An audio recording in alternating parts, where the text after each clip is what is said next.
இப்போ ஆடி மாதம் திருமணம் பண்ணக்கூடாதுன்னு நம்ம சொல்கிறாங்க. அது வந்து தவறான செய்தி. எப்படின்னு கேட்டிங்கன்னா, விளக்கேத்தும் எண்ணெய்னாலே நக்ஷத்ரா 5க்கும் மேற்பட்ட நறுமணங்களில் நக்ஷத்ரா விளக்கேற்றும் எண்ணெய். MCR Pure Cotton Club, formals and casual shirts. Ananya's Nana Nani Homes, a paradise for senior citizens, Coimbatore.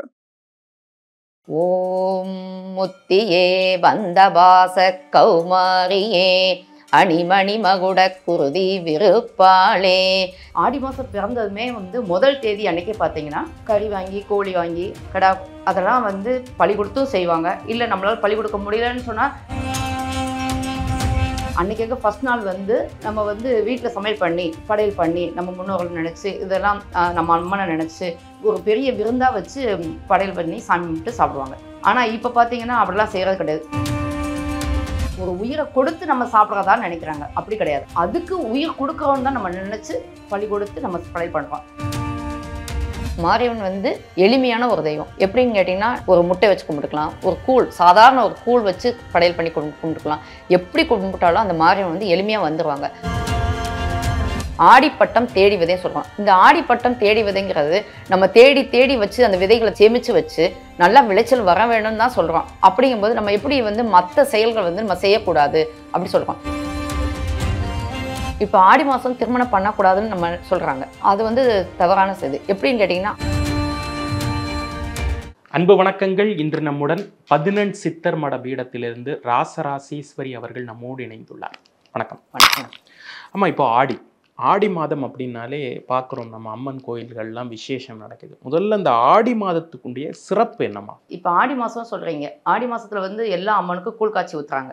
So நம்ம ஆடி மாதத்தில் கூழ் காய்ச்சி ஊற்றும் போது இந்த மீன் கருவாடு கோழி இதெல்லாம் படையல் பண்ணிகிட்டு இருந்தோம். ஆனால் இப்போ பார்த்தீங்கன்னா அதெல்லாம் கொஞ்சம் கொஞ்சமாக மக்கள் வந்து நாகரிகங்கிற பேரில் வந்துட்டு அதெல்லாம் சாமிக்கு பலி கொடுக்கக்கூடாது அப்படி சொல்கிறாங்க. இதை கொஞ்சம் நல்லா யோசித்து பார்க்கணும். நம்ம ஆடி மாதம் இப்போ எங்கள் ஊர் சைடு பார்த்திங்கன்னா ஆடி மாதம் பிறந்ததுமே வந்து முதல் தேதி அன்றைக்கி பார்த்திங்கன்னா கறி வாங்கி கோழி வாங்கி கடா அதெல்லாம் வந்து பலி கொடுத்தும் செய்வாங்க. இல்லை நம்மளால் பலி கொடுக்க முடியலன்னு சொன்னால் அன்றைக்கி ஃபஸ்ட் நாள் வந்து நம்ம வந்து வீட்டில் சமையல் பண்ணி படையல் பண்ணி நம்ம முன்னோர்கள் நினச்சி இதெல்லாம் நம்ம அம்மனை நினச்சி ஒரு பெரிய விருந்தாக வச்சு படையல் பண்ணி சாமி கும்பிட்டு சாப்பிடுவாங்க.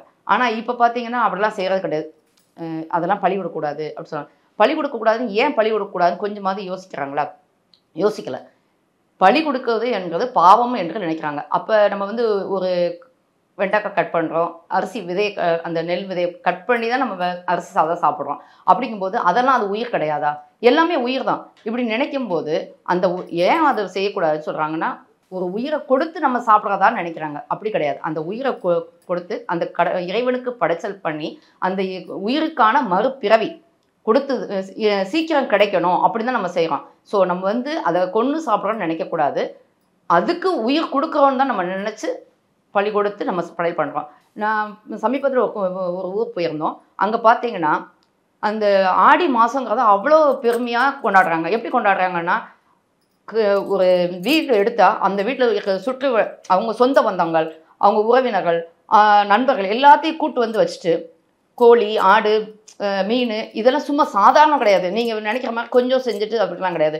பெரிய விருந்து. எப்படின்னு கேட்டிங்கன்னா, இப்போ வீட்டுக்கு முன்னாடி நம்ம கோயில் சாமி வந்து எழுந்தருளின்னு சொல்லுவோம். நம்ம வந்து தமிழர்கள் முன்னாடி வந்து எழுந்தருளி சொல்லுவாங்க. சப்பரத்தில் கொண்டு வருவாங்க. அப்படி கொண்டு வரது பார்த்திங்கன்னா வீட்டுக்கு முன்னாடி எல்லா வீட்டுமே, ஒரு வீடு 2 வீடு கிடையாது, எல்லா வீட்லேயுமே வந்து பார்த்திங்கன்னா பெரிய ஒரு துணி விரித்து அந்த இதில் பெரிய நிறைய சாதம் பண்ணி கொட்டி அதில் நிறைய கோழி கறி மீன் எல்லாமே பார்த்திங்கன்னா சிறிய படையெல்லாம் கிடையாது, நிறையா. அது எப்படின்னா அந்த சாமி கூட வராங்க பார்த்தீங்களா, ஊர் மக்கள் சேர்ந்து வருவாங்க. சேர்ந்து வரும்போது நம்ம எப்படி நம்ம தேங்காய் வாழைப்பழம் வந்து பண்ணுறோமோ அதை விட அவங்க வந்து ஒரு பெரிய படையலை வச்சு மக்கள் ஊர் சுற்றி வரும்போது அந்த படையலை வந்து கொஞ்சம் கூட மிச்சம் இருக்காது, எல்லா மக்களும் சாப்பிடுவாங்க. அப்படி எப்படி அது வந்து இறைச்சி படையல் வேண்டாம் அப்படின்னு நினைக்கிறது? அதெல்லாம் கிடையாது. இப்போ வந்து அப்போ அந்த அவ்வளோ பெரிய படையல் போட்டு அந்த தெய்வத்துக்கு படைக்கிறதுனா சும்மா படைப்பாங்களே, அப்போ அவ்வளோ படைச்சு சாமி போட போய் தான் அந்த ஊர் மக்கள்லாம் செழிப்பாக சிறப்பாக நல்லா வாழ்ந்துக்கிட்டு இருக்காங்க. ஸோ இதை பார்த்து நம்ம வந்து இனிமேல் என்ன செய்யும், எல்லோரும் என்ன புரிஞ்சுக்கோங்கன்னா, இறைச்சி படையல் கூடாது அப்படின்னு சொல்கிறது தப்பு. ஸோ நம்ம வந்து இறைச்சி படையல் பண்ணி வழிபடுறது வந்து சிறப்பான ஒரு செயல் தான்ங்கிறத ஆனாலுமே அம்மனுக்கு அசைவ படையலா அப்படின்னு கேட்கக்கூடிய நபர்கள் இருக்கத்தானே செய்கிறாங்க. இல்லை, அம்மனுக்கு இப்போ கூழ் காய்ச்சி ஊற்றுறாங்கன்னா எல்லா வீட்லேயும் பார்த்தீங்கன்னா ஆடி மாதம்னா ஒரு பெரிய திருவிழாவாக எடுத்து தான் கொண்டாடுறாங்க. அந்த கூழ் காய்ச்சி கருவாடு பண்ணி கோழி வறுத்து இதெல்லாம் செய்கிறாங்க. அப்புறம் எப்படி நீங்கள் வந்து அப்படி சொல்ல முடியும்? அந்த படையல்ங்கிறது வந்து இறைச்சி படையல் வச்சு தான் நம்ம வந்து எப்படி ஒருத்தவங்க வந்து நம்ம வீட்டுக்கு கூப்பிடும்போது நீங்கள் வந்து சைவ சமய சாம்பார் வச்சு சாப்பாடு கொடுப்பீங்க. இப்போ மாரியம்மனுக்கு வந்து கூழ் மட்டும் கிடையாது, மாரியம்மனுக்கு வந்து படையல் என்று எடுத்துக்கொண்டாலே கூழ், கருவாடு, மீன், அந்த அகத்திக்கீரை, இந்த கீரை இதெல்லாம் வச்சு தான் கும்பிட்றாங்க. அப்படிங்கும்போது அந்த தமிழர்கள் என்றாலே நம்ம இந்த இறைச்சி படையல் வச்சு தான் கும்பிடணுங்கிறது மரபாகவே இருக்குது. அதை இன்னும் தொன்றுதொட்டு கொண்டு வரணும்னு தான் நான் நினைக்கிறேன். அதே மாதிரி பார்த்தீங்கன்னா இப்போ ஆடி மாதத்தில் வந்து எல்லாரும் வந்து நல்லது செய்யக்கூடாது அப்படின்னு சொல்கிறாங்க. எப்படின்னா ஆடிப்பட்டம் தேடி விதைன்னு சொல்கிறோம். இந்த ஆடிப்பட்டம் தேடி விதைங்கிறது நம்ம தேடி தேடி வச்சு அந்த விதைகளை சேமித்து வச்சு நல்லா விளைச்சல் வர வேணும்னு தான் சொல்கிறோம். அப்படிங்கும்போது நம்ம எப்படி வந்து மற்ற செயல்கள் வந்து நம்ம செய்யக்கூடாது அப்படி சொல்கிறோம். மக்கள் வந்து நினைக்கிறாங்க. அப்படிலாம் கிடையாது. எந்த ஒரு செயல் செய்தாலும், ஒரு வீட்டுக்கு பால் காய்ச்சதாக இருந்தாலும் சரி, ஒரு வீடு புதுசாக ஒரு தொழில் தொடங்குறதாக இருந்தாலும் சரி, இல்லை ஒரு தொழில் வந்து இன்னொரு தொழில் சப் தொழிலாக செய்கிறோம் அப்படின்னு நினச்சாலும், துணை வேலையை செய்தோன்னு நினைச்சாலும் சரி, ஒரு குழந்தை பிறக்கதாக இருந்தாலும் சரி, எந்த ஒரு செயல் செய்தாலும் ஆடி மாதங்கிறது அவ்வளவு சிறப்பான மாதம். இந்த ஆடி மாதத்துல தான் நம்ம வந்து ஒரு விதையை எப்படி விதைக்கிறோமோ அதே மாதிரி திருமணம் என்றாலும் அந்த ஆடி மாதம் செய்கிறது நல்லது. இப்போ ஆடி மாதம் திருமணம் பண்ணக்கூடாதுன்னு நம்ம சொல்கிறாங்க. அது வந்து தவறான செய்தி. எப்படின்னு கேட்டிங்கன்னா ஆடி மாதத்துல தான் வந்து நம்ம ஒரு எப்படி ஆடிப்பட்டம் தேடி விதை அப்படி சொல்கிறாங்க. அப்போ அந்த விதையை வந்து நம்ம எப்படி தேடி தேடி வந்து பயிர் செய்கிறோமோ அதே மாதிரி தான் நம்ம ஒரு குடும்பத்தில் நம்ம குடும்பம் நல்லா சீரம் சிறப்பாக வளர்ச்சி அடைய வேண்டும், குடும்பம் வந்து விருத்தியாக வேண்டும் அப்படி நினைக்கிறோம். அப்போ மிச்ச மாதம் ஆடி மாதத்துக்கு முன்னாடி வைகாசி மாதம் திருமணம் பண்ணி வச்சுட்டு அவங்கள வந்து ஆடி மாதம் பிரித்து வச்சுருந்தாங்க.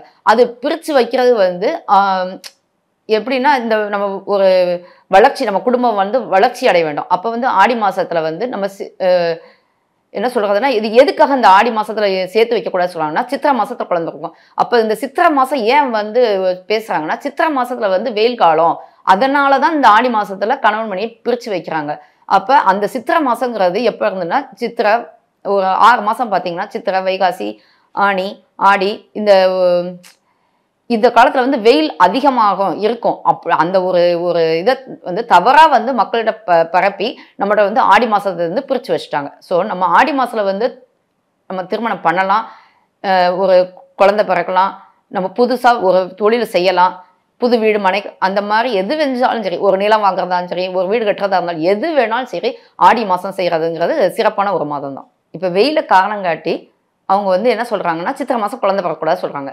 அப்போ சித்திரை மாதத்துக்கு முன்னாடி வெயில் இல்லையா, இப்போ ஆடி மாதம் சேரக்கூடாதுன்னு சொல்கிறாங்க. அப்போ வைகாசி, ஆனி அப்போ குழந்தை உருவாகி அப்போ வந்து சித்திரை மாதத்துக்கு முன்னாடி வெயில் இல்லையா, இதை ஒரு காரணமாக காட்டி வந்து அவங்க வந்து ஒரு சில இனத்தர்கள் வந்து நம்மளை வந்து பிரித்து வைக்கிறதுக்கான என்ன சொல்கிறதுனா ஒரு கருத்து மாதிரி எடுத்துக்கலாம். அப்போ ஆடி மாதங்களில் திருமணங்கள்லாம் செய்யலாம். ஆமாம், கண்டிப்பாக செய்யலாம். இப்போ ஆடி மாதத்தை பற்றி பேசிக்கிட்டு இருக்கிறப்ப மாரியம்மனுக்கும் ஆடிக்குமான தொடர்பு என்ன? மாரியம்மனோட சிறப்பு என்னமா? மாரியம்மன் வந்து எல்லாரும் எளிமையாக இந்த ஈஸியாக வச்சு நமக்கு இஷ்டப்பட்ட வச்சு கும்பிட்ற மாதிரி எளிமையாக, இப்போ நமக்கு ஒரு முட்டை வச்சு கும்பிட்டுக்கலாம், ஒரு கூழ் சாதாரண ஒரு கூழ் வச்சு படையல் பண்ணி கும்பிட்டுக்கலாம். எப்படி கும்பிட்டாலும் அந்த மாரியம்மன் வந்து எளிமையாக வந்துடுவாங்க. அந்த மாரியம்மன் கும்பிடும்போது அது வந்து நீருக்கான தெய்வம். அப்போ நம்ம இப்போ வெயில் காலம் வந்து சித்திரை மாதம் சொல்கிறாங்க. அப்போ இந்த ஆடி மாதத்துலாம் பார்த்திங்கன்னா நல்ல மழை தண்ணி, நம்மளுக்கு தண்ணி பற்றாக்குறை இல்லாமல் கிடைக்கிற மாதம் வந்து ஆடி மாதம். ஸோ அப்போ வந்து இந்த மாரியம்மனை எவ்வளோக்கு எவ்வளோ நம்ம வந்து உருகி கும்பிட்டா டக்குன்னு நம்மளுக்கு வந்து மழை கொடுத்து குளிர்ச்சி கொடுக்கக்கூடிய ஒரு தெய்வம். இப்போ மாரியம்மனை ஏன் வழிபடணும்னு சொல்கிறாங்கன்னா நம்ம இப்போ ஆடிப்பட்டம் விதை சொல்கிறோம். அப்போ அந்த விதையை வந்து எப்போ ஃபஸ்ட்டு பண்ணுறோன்னா ஃபஸ்ட்டு விதைச்சோம், ஆடி மாதம் விதைச்சோம். நம்ம அந்த மழை வர்றதுக்கு முன்னாடி அந்த அம்மனை கும்பிட்றோம். எதுக்கு கும்பிட்றோம்னா நல்லா மழை வளம் சிறப்பாக இருக்கணும், நீர் வளம் நல்லா இருந்தால் தான் நம்ம அந்த விதையானது நல்லா விளைச்சலை கொடுக்கும், பயிரினங்களும் உயிரினங்களும் சிறப்பாக இருக்குங்கிறதுக்கு தான் நம்ம மாரியம்மன் வந்து எளிமையாக எங்கே வேணாலும் பார்த்தீங்கன்னா எந்த ஊர் எடுத்தாலும் ஈஸியாக ஒரு வேப்ப மரம் இருக்கலாம், அந்த வேப்ப மரத்துக்கு அடியில் டக்குன்னு கொண்டு வந்து வச்சுருவாங்க.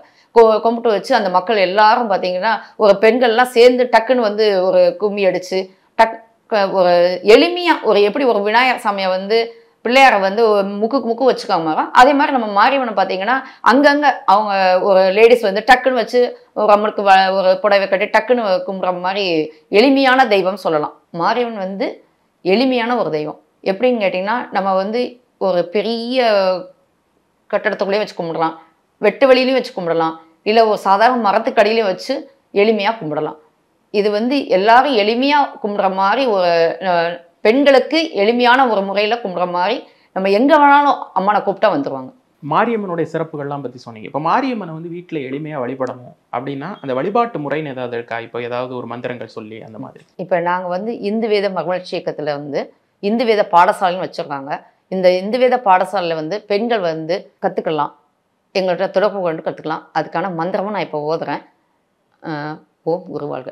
ஓம் முத்தியே வந்தபாச கௌமாரியே அணிமணி மகுட குருதி விருப்பாளே சித்தியே தடக்கையாளே அமுதே மலர் மாலையாளே நாற்கையாளே சத்தியே 9 சுடமுடியாளே ஐநாக குடையாளே அருட்கையாளே பத்தியே 3ஆம் பிறையாளே தாயாதீத பாசமே தவப்பீடமே அருட்பெருஞ்சுடரே தீமை தீக்கும் தீச்சட்டியாளே பூக்குழியளாய் தீக்குளிக்கும் தீக்குழி தேவியே பிழைக்கவருளிடுக பிழைக்கவருளிடுக பிழைக்கவருளிடுக பிழைக்கவருளிடுக.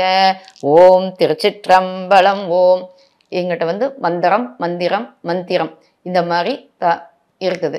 இதை வந்து இந்து வேத பாடசாலையில் வந்து மக்கள் வந்து கற்றுக்கலாம். இப்போ நீங்கள் இப்போ பாடினது வந்து ஓதுனது வந்து கருமாரியம்மனுடைய மாரியம்மனுக்கான மந்திரம். இந்த ஒரு மந்திரத்தை சொன்னால் ஆத்தாவே இறங்கி வந்துடும். கண்டிப்பாக. இப்போ இது மாதிரியான ஒவ்வொரு தெய்வத்திற்கும் ஒரு தமிழ் மந்திரம், ஒரு தமிழ் வழிபாட்டு முறை இருக்கு. ஆமாம்.